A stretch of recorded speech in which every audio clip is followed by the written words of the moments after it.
बिस्मिल्लाहिर्रहमानिर्रहीम। आज तक के मुअज़्ज़ज़ नाज़रीन अस्सलामु अलैकुम। अब किस नंबर 347 मुलाहिज़ा फरमाएं। वो हकलाया जिस बात की शिकस्त तो रीख्त में अल्फाज ज़बान का और ज़बान अल्फाज का साथ नहीं दे रही थी, तब तुम wish you bad luck for ever. दूसरी जानिब तो वो तिलमिलाता ही रहा। मैंने पूरी संग दिली से रिसीवर को क्रैडल कर दिया। चौधरी जैसे ज़बान और मामलात के चूहे शख्स से मुज़ाकरात का कोई फ़ायदा नहीं था। मैं उसे लाताल्लुक रहकर उसे ज़्यादा नुकसान पहुंचा सकता था। अगर मैं उसके राब्ते में ना रहता और उसके नेटवर्क को मुसलसल कचोके लगाता रहता तो ये उसके लिए नाकाबिले बर्दाश्त एज़ियत होती। वो झुंझलाता, कूदता और रफ्ता रफ्ता नफसियाती मरीज बनता चला जाता। अपने दुश्मन को यकमश्त मारने से बेहतर होता है उसे किस्तों में हलाक करते रहो। कतरा कतरा मिलकर समंदर बन जाता है। मैं भी चौधरी को हल्कान करना चाहता था, हत्ता कि उसकी जबान निकल आती और वो बेदम होकर मुंह के बल गिर पड़ता। थोड़ी देर बाद मिनास बाकर मेरे पास आ गया और सवालिया नजर से मुझे देखने लगा। मैंने चौधरी से होने वाली अपनी गुफ्तगू से उसे आगाह किया तो वो हैरत भरे लहजे में बोला, वेल डन। फिर उसने पूछा, क्या तुम वाकई अब चौधरी से राब्ता नहीं करोगे? मैंने जवाब दिया, फिलहाल तो यही फैसला किया है। मैं तुम्हारे फैसले को सराहता हूँ। उसने कहा, बिल्ली चूहे वाला ये खेल ज्यादा दिलचस्प और सनसनीखेज होगा, लेकिन एक बात मुझे उलझन में डाल रही है। कौन सी बात? मैंने इस्तफसार किया। मुझसे राब्ता बहरहाल ना रखने वाली बात। वो तो मैंने चौधरी को गुमराह करने के लिए कहा था। वो तो पहले ही कुछ गुमराह है। बिनाज की इस बात पर मुझे हंसी आ गई। वो एक संजीदा तबे शख्स था और हंसी मजाक की बात बहुत कम ही उसकी जबान से सुनने में आती थी, लिहाजा मेरा हैरान होना फितरी बात थी।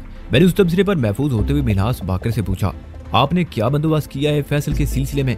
बहुत ही जानदार इंतजाम करके आया हूँ भाई, वो अपनी मखसूस संजीदा आवाज में बोला।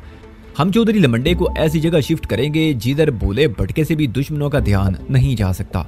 मैंने चौंक कर उसे देखा। ऐसी कौन सी जगह हो सकती है जनाब? वही बंगला जहाँ फैसल को आज शाम तक रखा गया था। ये आप क्या कह रहे हैं जनाब? तुम क्यों उलझ रहे हो? मिनास बाकर मुख्तसर सा जुमला बोलकर चल नमाज के लिए खामोश हो गया।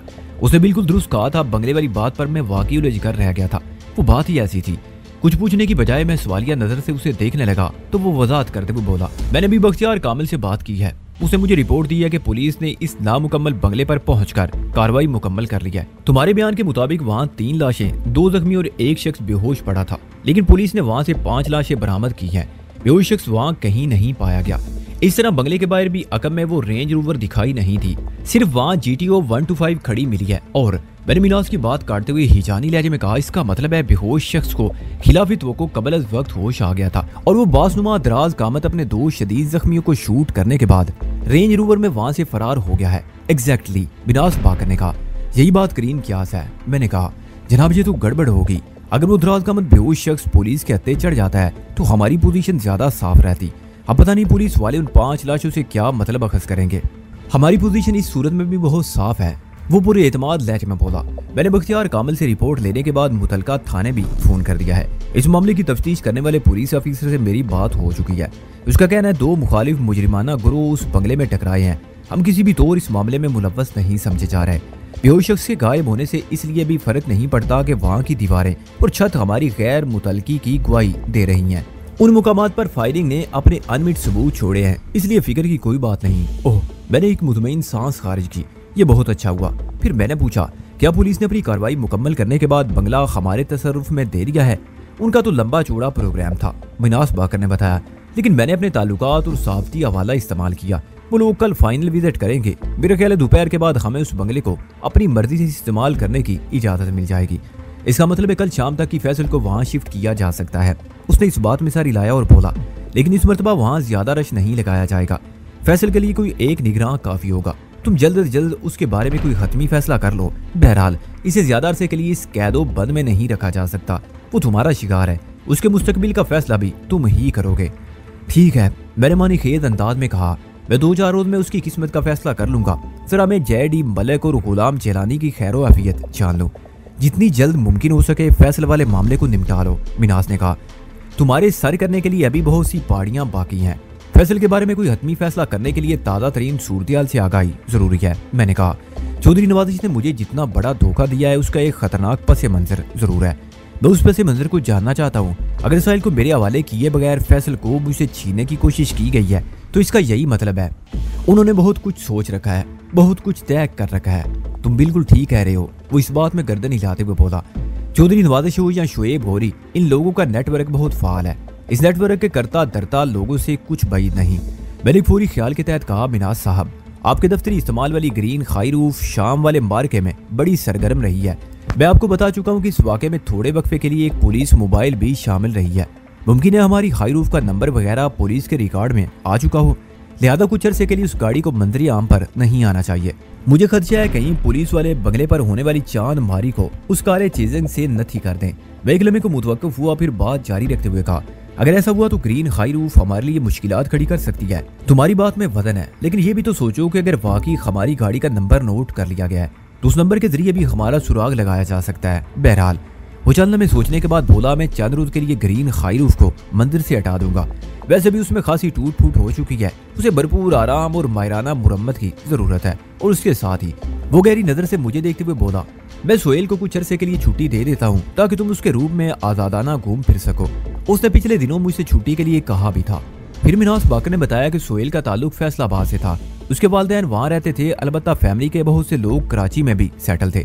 इस हंगामी मुलाकात के इख्तिताम पर मैंने कहा, इस वक्त फैसल आपके बगले के एक बाथरूम में बंद है, क्या कल दोपहर या शाम तक वो यहीं रहेगा? मजबूरी है। उसने कंधे उचकाए। नामुकम्मल की क्लियरेंस के बाद ही उसे वहाँ मुंतकिल किया जा सकता है। फिर गंभीर लहजे में बोला, फैसल वाला मामला अभी तक मेरी फैमिली के इल्म में नहीं आया। अगर घर के अफराद में से किसी को मालूम हो गया कि घर में एक शख्स को हथकड़ी लगाकर बाथरूम में बंद किया गया है तो गड़बड़ हो जाएगी। मैं सोच रहा हूँ। वो जुमला ना मुकम्मल छोड़कर उलझन ज़दा नजर से मुझे तकने लगा। मैं उसकी परेशानी को बड़ी वजह से समझ गया। फैसल को बंगले के अंदर कैद रखने वाला मामला वाकई ही बहुत नाजुक था। मिनाज ने मेरी दोस्ती में कह तो दिया कि कल शाम तक फैसल को यहीं रखेंगे, लेकिन तकनीकी तौर पर यह दुरुस्त नहीं था। मैंने उसकी मुश्किल आसान करने की खातिर ठहरे हुए लहजे में कहा, मिनाज साहब, ऐसा करते हैं, फैसल को कुरंगी शिफ्ट कर देते हैं। कल शाम को उसे बंगले पर मुंतकिल कर दिया जाएगा। कुरंगी क्यों और किस जगह? उसने सवाल किया। मैंने मिठाई कॉलोनी के आखिरी हिस्से में वाक़ई शहजाद के खुफिया ठिकाने का जिक्र किया और कहा, हम गुज़िश्ता रात पूछगछ के लिए फुआद को वहीं ले गए थे। इसके अलावा शहजाद के पास सरजानी टाउन में भी एक ऐसी ही महफूज जगह है। बस एक रात, बल्कि आधी रात और आधे दिन की बात है, फुआद वाला वाक़ई उसके इल्म में था। वो मानीखेज अंदाज में गर्दन हिलाते हुए बोला, शहजाद खासा चलता पुर्जा किस्म का बंदा है, मैंने इसीलिए उसे तुम्हारे साथ लगाया था। वो लम्हा भर को खामोश हुआ, फिर फैसला कुन लहजे में बोला, सरजानी टाउन तो शहर का दूसरा किनारा है। इस वक्त हम डिस्ट्रिक्ट साउथ के इख्तिताम पर बैठे हैं। अलबत्ता मिठाई कॉलोनी यहाँ से ज्यादा फासले पर नहीं है, उधर का रुख करना ज्यादा मुनासिब होगा। मैं शहजाद से बात करता हूँ। फिर अगले लम्हे उसने शहजाद को भी वहीं बुला लिया और उस मसले पर तबादला ख्याल हुआ, जिसके नतीजे में यही तय पाया कि फैसल को सरे-दस मिठाई कॉलोनी वाले ठिकाने पर मुंतकिल कर देते हैं और उसकी निगरानी के लिए शहजाद खुद वहाँ मौजूद रहेगा। वादे रहे कि इस वक्त आजकल की मिठाई कॉलोनी में उस कदर वुसअत नहीं आई थी। उस शहजाद का वो खुफिया ठिकाना आबादी से खासे फासले पर समंदर के नजदीक था। फैसल वाला मामला तय पाया तो मिनास बाकर ने मुझसे पूछा, तुम तो ये रात यहीं गुजारोगे ना? इस वक्त हम दोनों के सिवा कमरे में और कोई मौजूद नहीं था। शहजाद फैसल को थोड़ा खिलाने पिलाने की गर्ज से वहां से हट गया था। फैसल का बायां कंधा शदीद जख्मी था। मेरे अंदाजे के मुताबिक गोली गोश्त के अंदर थी। गोली बरामद करने के बाद मुनासिब ट्रीटमेंट जरूरी था, वरना खतरनाक नतीजे का सामना हो सकता था। इस सिलसिले में भी मैंने शहजाद को खुसूसी हिदायत दे दी थी। फैसल की तीमारदारी के लिए जिन चीजों की जरूरत पेश आ सकती थी वो मैंने उसे बता दी। वो लाख दुश्मन सही और करोड़ दुश्मन का बेटा सही, लेकिन जब तक वो मेरी कस्टडी में था, इंसान होने के नाते उसकी इंतहाई जरूरियात का ख्याल रखना मेरा फर्ज बनता था। सवाल करने के बाद मिनास जवाब तलब नजर से मुझे देखने लगा। मैंने कहा, मेरी तो ये ख्वाहिश है कि मैं तारक रोड वाले फ्लैट पर चला जाऊं। मैं तुम्हारी ख्वाहिश के रास्ते में दीवार नहीं बनूंगा। वो मोतदिल अंदाज में बोला, मैं तो ये बात इसलिए पूछ रहा था कि वो बेचैन हो रही है। 2-3 मरतबा वो तुम्हारे बारे में मुझसे इस्तफसार कर चुकी है। वो कौन? बेसाख्ता मेरे मुंह से निकला। मैं जरगुल की बात कर रहा हूँ। ओह, मैं एक तवील सांस खारिज करके रह गया। जरगुल आज शाम मिनास बाकर की फैमिली के साथ वलीमा की तकरीब में शिरकत के लिए हैदराबाद गई थी और जब से ये लोग वापस आए थे मेरी उससे मुलाकात नहीं हो सकी थी। जरगुल की बेकरारी बजा और बरमहल थी। वो मेरी मुहिम के बारे में जानने के लिए भी मुस्तरिब होगी। मिनास ने मजीद कहा, अगर आप लोग यहाँ रुकना चाहो तो मैं आप दोनों के लिए शब बसरी का अलग बंदोबस्त करवाता हूँ। मेरा ख्याल है हमारा फ्लैट पर जाना ही ज्यादा मुनासिब होगा, मैंने खत्मी लहजे में कहा। लेकिन जब तक मैं फैसल को मिठाई कॉलोनी वाले ठिकाने पर छोड़ नहीं आता, जरगुल यहीं रहेगी। वापसी में मैं उसे अपने साथ ले जाऊंगा। मिनास बाकर ने मेरी बात से इत्तफाक किया। फिर जरूरी अमूर निपटाने के लिए हम अपनी अपनी जगह पर मसरूफ हो गए। ग्रीन आईरूफ को फिलहाल बाहर निकालना खतरे से खाली नहीं था। लाइट ग्रीन हुंडा सिविक हम नामुकम्मल बंगले पर छोड़ आए। अलबत्ता मुझे मालूम करने पर पता चला कि येलो हुंडाई बंगले पर मौजूद थी। फैसल की मुंतकिली के लिए टैक्सी नुमा उस गाड़ी को इस्तेमाल करना ज्यादा मुनासिब और महफूज था। ठीक 2 बजे रात हम मिनास बाकर के बंगले से रवाना हुए। ड्राइविंग सीट पर शहजाद मौजूद था। मैं फैसल के साथ अकबी निशिस्त पर बैठा हुआ था। फैसल को कंट्रोल करने के लिए नींद का इंजेक्शन दे दिया गया। इससे कबल उसे थोड़ा खिला पिला भी दिया गया। हमने भी चंद लुकमे डिनर के नाम पर अपने मेदों में उतार लिए थे। फैसल की आंखों पर पट्टी बांधने की जरूरत महसूस नहीं की गई। वो आंखें मूंदे खामोश बैठा था। मैंने उसकी गर्दन को निशिस्त की पुश्तगाह से टिकाने के बाद उसके कंधे पर अपना बाजू चढ़ा दिया, ताकि दूर से देखने वालों को ये महसूस हो कि हम बेतकल्फी से बैठे हैं। किसी हंगामी सूरत से निपटने के लिए शहजाद ने एक लोडर कलाशनकोफ और एक पिस्तौल भी साथ रख लिया था। अजीना व हल्की सर्जरी और मरहम पट्टी का जरूरी सामान भी हम साथ ले आए थे। फैसल के कंधे में से गोली निकालना बेहद जरूरी था। येलुंडाई ने भी क्या किस्मत पाई थी, वो जब से मेरे तसर्रुफ में आई थी उसके नसीब खुल गए थे। पहले हमने उसे इस्तेमाल करते हुए करम अपार्टमेंट्स में फवाद वाला मामला निपटाया। बाद में उसी गाड़ी में फवाद को बिठाई कॉलोनी वाले ठिकाने पर ले जाया गया और अब फैसल भी उसी पीली सवारी की मुसाफत का लुत्फ उठा रहा था। इस सफर के दौरान में मेरा जहन बर्क रफ्तारी से साहिल के बारे में सोच रहा था। मैं उम्मीद कर रहा था कि आज की रात हम दोनों एक ही छत के नीचे गुजारेंगे। गुज़िश्ता चंद रोज हमने जिस कर्मनाक हिजर में गुजारे थे वो कई सदियों पर भारी थे। जुदाई में बीते हुए एक एक लम्हे को मैं शुमार करना चाहता था। वसल की घड़ियों में यकटक मैं साहिल का दीदार करना चाहता था, लेकिन सब कुछ मलिया मीट हो गया। चौधरी की दगाबाजी ने मेरी उम्मीद और आस पर पानी फेर दिया। ये कैसी शिकस्त थी जिसका दाग मैं चौधरी के खून से धोना चाहता था, चाहे वो खून फैसल की ही शक्ल में क्यों ना हो। चौधरी नवाज़िश अली ने यह शिकस्त बेटे को दाव पर लगाकर मेरे हिस्से में डाली थी। गोया फैसल की पीठ चढ़ाकर उसने मुझे तोड़ने की कोशिश की थी। मुझे यकीन नहीं आ रहा था कि दुनिया में ऐसे बाप भी होते हैं जो अपनी औलाद को फैसल की तरह दाव पर लगा देते हैं। ये खुली हकीकत थी और आंखों देखे इस अलमिये को झुठलाना मुमकिन नहीं था। हम किसी बदबदगी के बगैर शहजाद के ठिकाने पर पहुंच गए। ये एक इत्तफाक ही था कि गुज़िश्ता रात में 2 बजे के बाद हम यहाँ आए थे। फवाद ने इस ठिकाने पर नहायती अहम राज उगले थे।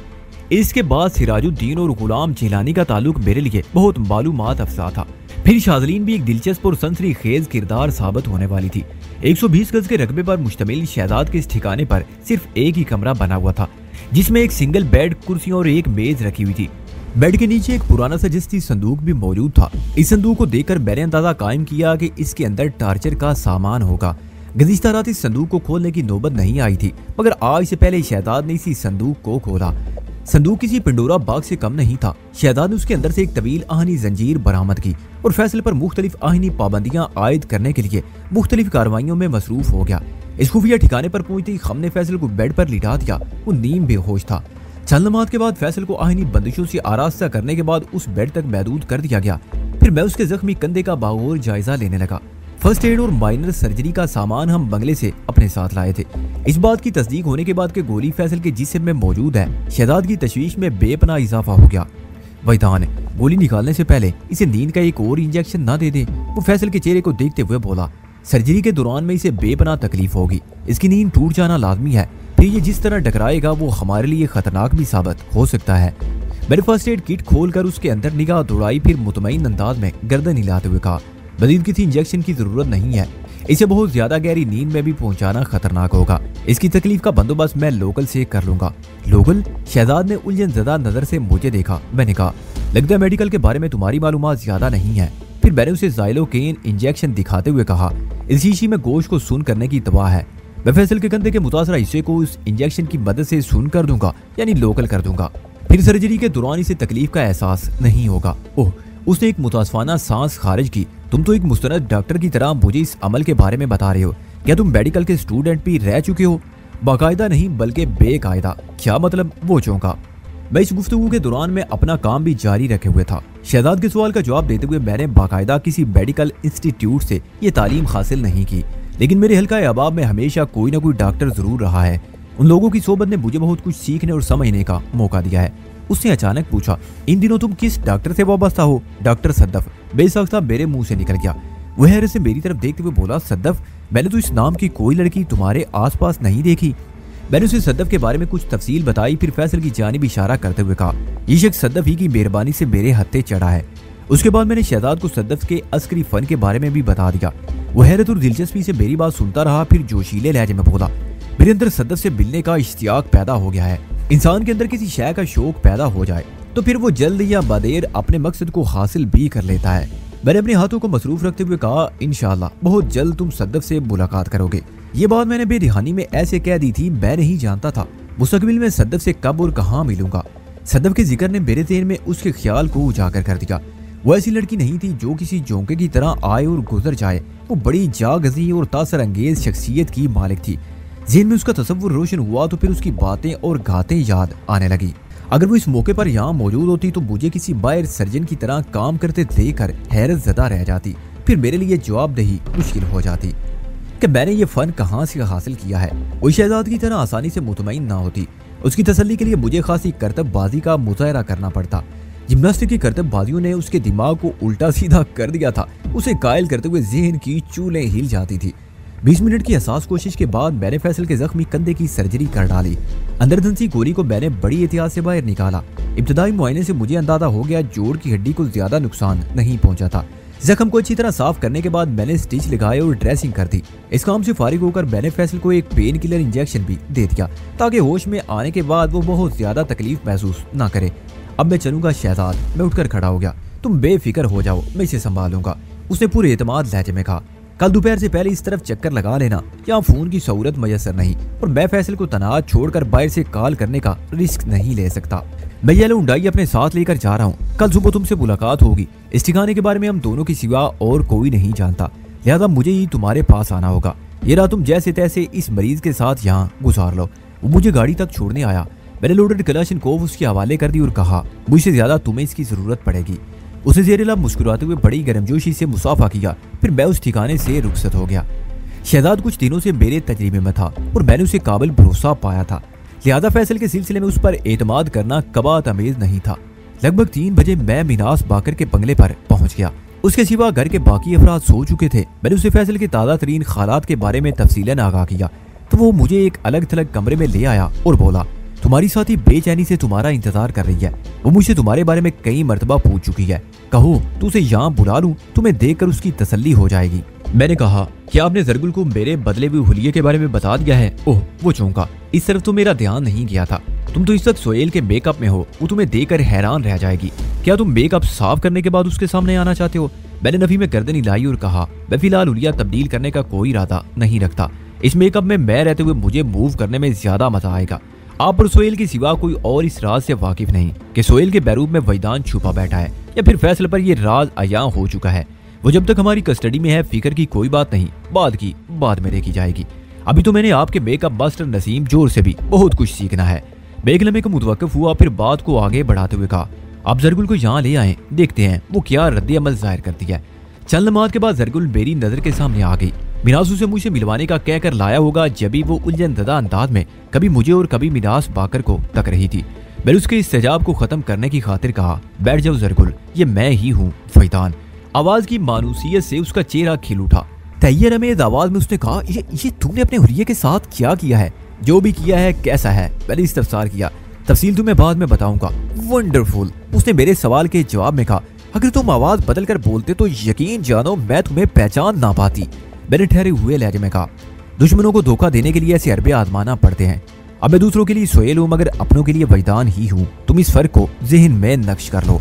वो इस बात में सारी लाते हुए बोली, दुश्मनों के जिक्र पर याद आया कि तुम आज शाम चौधरी नवाज़िश अली से एक बहुत बड़ी डील करने वाले थे, उसका क्या बना? मैंने कहा, उसके बारे में मैं तुम्हें तफसील से बताऊंगा। वो बाज ना आई और पूछ बैठी, तुम्हारे लहजे से शिकस्तगी झलक रही है। इसे अंदाजा होता है साहिल वाला मामला गड़बड़ हो गया है। क्या मैं गलत कह रही हूँ? जरगुल ने मेरे चेहरे को बड़े वादे अंदाज में पढ़ लिया था। साहिल का किस्सा अब उसे ढका छुपा नहीं रहा था। चंद बातें मैंने उसे बताई थी और बहुत सी उसने हालातों वाकयात से अखज़ कर ली थी। जरगुल का शुमार मेरे मुखलिस साथियों में होने लगा था, लिहाजा उसे कोई चक्कर देना मुनासिब नहीं था। मैंने साफगोई का मुजाहरा करते हुए कहा, तुम्हारा अंदाजा बिल्कुल दुरुस्त है। इससे पहले कि जरगुल इस सिलसिले में मजीद कोई सवाल करती, मिनास बाकर ने कहा, वैदान अगर तुमने जाने का इरादा कर ही लिया है तो फिर देर ना करो। रात का बहुत कम हिस्सा बाकी बचा है, तुम्हें सोना भी होगा। मैं उठकर खड़ा हो गया और कहा, येलो हुंडई के अलावा अगर कोई गाड़ी मिल जाए तो ज्यादा अच्छा होगा। फिर इजाफा करते हुए कहा, और हाँ, कल आप मुझे एक नई गाड़ी भी दिलवाएंगे। मैं तुम्हारा मकसद समझ रहा हूँ। वो कुछ सोचते हुए बोला, तुम मेरे जाती इस्तेमाल वाली सफेद शराड ले जाओ, मैं येलो हुंडई में दफ्तर चला जाऊंगा। मिनास बाकराला सुबह अपने अखबार के दफ्तर जाता था। थोड़ी देर बाद हम उसके बंगले से रुखसत होकर तारक रोड वाले फ्लैट की जानिब रवाना हो गए।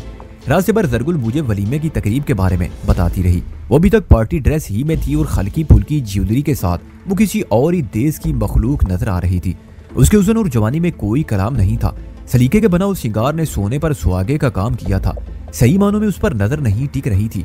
अगर कोई और मौका होता तो उसके साथ भरपूर दिल लगी की जा सकती थी, लेकिन इस वक्त मेरा दिल बहुत बोझल था, इसलिए हूं हां करके रह गया।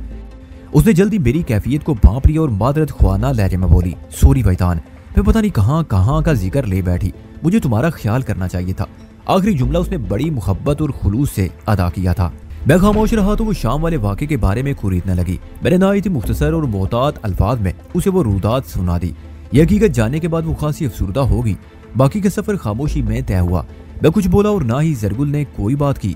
गाड़ी के अंदर मुजमहल सकूत तारी रहा। इस जज्बात शिकन फदा में सफर करते हुए हम फ्लैट पर पहुंच गए। जब हमने फ्लैट के अंदर कदम रखा तो रात के 3:30 बज रहे थे। आज का पूरा दिन हंगामा खेर गुजरा था और एक लम्हे को भी आराम नहीं मिला था। मैदान अमल में आगे बढ़ने के लिए थोड़ा आराम करना नागजीर था। लिबास तब्दील किए बगैर मैंने जरगुल से कहा, मुझे शदीद नींद आ रही है, तुम भी सोने की कोशिश करो, बाकी बातें सुबह होंगी। अगर तुम फ्रेश अप हो जाते तो अच्छा था। वो यकटक मुझे देखते हुए बोली। जरगुल ने यह जुमला बड़ी अपनाइयत से अदा किया था। मैं पलट कर संजीदगी से उसे तकने लगा। वो भी इस वक्त बराह रास्त मेरी आंखों में देख रही थी। वो ज्यादा देर तक मुझसे निगाह ना मिला सकी और मुतज़ब्ज़ब लहजे में वजाहत करते हुए कहने लगी, कल रात तुमने मुझे सुलाया था, आज ये फरीदा मैं अदा करूंगी। फिर मेरा जवाब सुने बगैर वो दूसरे बेडरूम में चली गई। मुझे उसकी सदा पर हैरत हुई। गुज़िश्ता रात वो बड़ी डरी सहमी थी, लेकिन आज खासे एतमाद का मुजाहरा करती नजर आ रही थी। मैं चुपचाप वॉशरूम में घुस गया। मुझे यकीन था वो भी इस वक्त दूसरे बेडरूम में फ्रेश हो रही थी। 15 मिनट बाद मैं जब लिबास तब्दील करके और तरो ताज़ा होकर बेडरूम में नमूदार हुआ तो जरगुल पहले से वहां मौजूद थी। उसके शहाबी बदन पर मुझे गुलाबी नाइटी नजर आई। आज दोपहर में मैंने तारक रोड से उसे भरपूर शॉपिंग कराई थी। ये नाइटी उसी शॉपिंग का एक हिस्सा थी। जरगुल एक दराज कामत और गोरी चिट्टी पश्तून दोशीजा थी। गुलाबी रंग उसके हुस्न में 4 चांद लगा देता था। लाहौर में फरीद पाशा के बंगले पर जब उसने नायला का गुलाबी लिबास ज़ेबतन किया था तो मैं उसके हुस्न से नजर चुरा कर ज़रीन मंजिल पर उतर आया था। इस वक्त भी गुलाबी नाइटी में वो क़यामत ढा रही थी। गुज़िश्ता रात वाला डर, खौफ और अंदेशा हाय दूर दराज कहीं दिखाई नहीं देता था। लगता था जैसे उसकी जून बदल गई हो। वो बेड के एक किनारे पर बैठी थी। मुझ पर निगाह पड़ी, टूट कर खड़ी हो गई। मेहरबानी खेज नजर से उसे देखा। उसके लबों पर बड़ी शीरीं मुस्कुराहट खेल रही थी। आंखों में अनगिनत तिलिस्माती कहानियों का नशा था। मैं ज्यादा देर उससे निगाह ना मिला सका और उसके हाथ की तरफ इशारा करते हुए मुतलातम लहजे में पूछा, ये क्या है? Coconut oil. वो दिल नवेज अंदाज में बोली। फिर हाथ में मौजूद नीले रंग की एक छोटी बोतल को मुझे दिखाते हुए कहा, ये वॉशरूम के कैबिनेट में रखी थी, मैं उठा लाई हूँ। मैंने चंबक अंदाज में उसे देखा। रात के आखिरी पहर जरगुल मुझे किसी मोहम्मद से कम नहीं लग रही थी। शायद उसका रोबे हुस्न था जो मेरी कुव्वते मुशादा को मफलूज कर रहा था। मैं जो कुछ देख रहा था उसे समझ नहीं पा रहा था और जो कुछ समझ में आ रहा था उसे बयां करना आसान नहीं था। मैं ये फैसला करने से कासर था कि जरगुल नाइटी में झलक रही थी या वो नाइटी इस गुल बदन पर छलक रही थी। मैंने उसके मलकूती सरापा से तवज्जो हटाने के लिए सर को झटका और कदरे मजबूत लहजे में पूछा, कैबिनेट में रखी थी तो रखी रहने देती, यहाँ क्यों उठा लाई हो? जरगुल बड़े दिलकश अंदाज में हंसी। उसकी हंसी में बड़ी मासूमियत थी। फिर उसकी सुरीली आवाज मेरी समात में रस खोलने लगी। फैतान, तुम्हारी तरह मुझे तनवी अमल तो आता नहीं। मिसाइल से तुम्हारे सर में मसाज करूंगी, देखना तुम कितनी जल्दी नींद की हसीन वादी में उतर जाओगे। अच्छा तो ये है बात। मैं सुबह खरामी से बेड की तरफ आ गया। तुमने मेरे सलूक को कर्ज समझा है और इस कर्ज को 24 घंटे के अंदर अंदर वापस लौटाना चाहती हो। इसका मतलब है मैंने जो कुछ सुना था ठीक ही सुना था। वो बिस्तर पर बैठते हुए बोली, तुमने क्या सुना था? यही कि तुम लोग कर्ज की वसूली और अदाई में बहुत असूले पाबंद होते हो। क्या ये कोई गलत बात है? उसने उल्टा मुझसे सवाल कर डाला। मैंने रवा रवी में कह दिया, नहीं ऐसा कुछ गलत भी नहीं है फैतान। वो मेरी आंखों में देखते हुए गहरी संजीदगी से बोली, मेरी इस फेल में रवायती उसूल और ज़ाब्ते का कोई दखल नहीं है। ये ना कोई बदला है और ना ही कोई कर्ज। मैं तुम्हारी हालत और कैफियत को अच्छी तरह समझ रही हूँ। मैं चाहती हूँ तुम्हें एक भरपूर और सुकून आवर नींद दो। कोकोनट ऑयल का मसाज तुम्हें गहरी नींद में उतार देगा। बस इतनी सी बात है। ये जितनी सी भी बात है बड़ी अच्छी बात है। मैंने तकिए पर सर रखकर आंखें बंद कर ली। तुम कोकोनट ऑयल को मेरे सर में उतारो, मैं नींद की वादी में उतरने की कोशिश करता हूँ। आंखें बंद करते ही मैंने अपने दिमाग को हिदायत दी, मैं नहायती पुरसुकून मीठी और गहरी नींद सोऊंगा और ठीक 1 घंटे बाद मेरी आंख खशाश बशाश खुल जाएगी। 1 घंटे की ये नींद मेरी ज़हनी और बदनी थकावट को ज़ायल कर देगी। मेरी ये हिदायत खत्म हुई तो मुझे अपने सर में नगमगी सी उतरती हुई महसूस हुई। जरगुल की मखरूती मोमी उंगलियों का तरन्नुम बड़े धीमे और रोमानी अंदाज में आयल के साथ छेड़खानी में मसरूफ था। उसकी उंगलियों की चुलबुली जुम्बशों में एक जादू सा था। यूं लगता था वो मेरे सर में मसाज ना कर रही हो बल्कि कोई सहर फूंक रही हो। इस जादूगरनी की ये सैर कारी जारी रही और पता नहीं मैं कब नींद की खुदाज आगोश में जा छुपा। मैं यकीन से नहीं कह सकता कि वो मेरी हिदायत के जेर असर थे या जरगुल की कैफ आवर कोशिश के समरात। हुस्न की फसों गरी, अकल की चारा गरी पर हमेशा खावी रहती है। ठीक 5 बजे सुबह मेरी आंख खुल गई। कमरे की लाइट ऑन थी। पलक झपकने में मुझे किसी खुशगवार तब्दीली का एहसास हुआ। 1 घंटा पहले मैं तकिए पर सर रखकर सोया था, लेकिन अब मेरा सर जरगुल के जानों पर टिका हुआ था। मेरी कुव्वत लामसा ने गुदाज की इस तफरीक को महसूस किया तो मेरे रगो पै में बिजली सी घूम गई।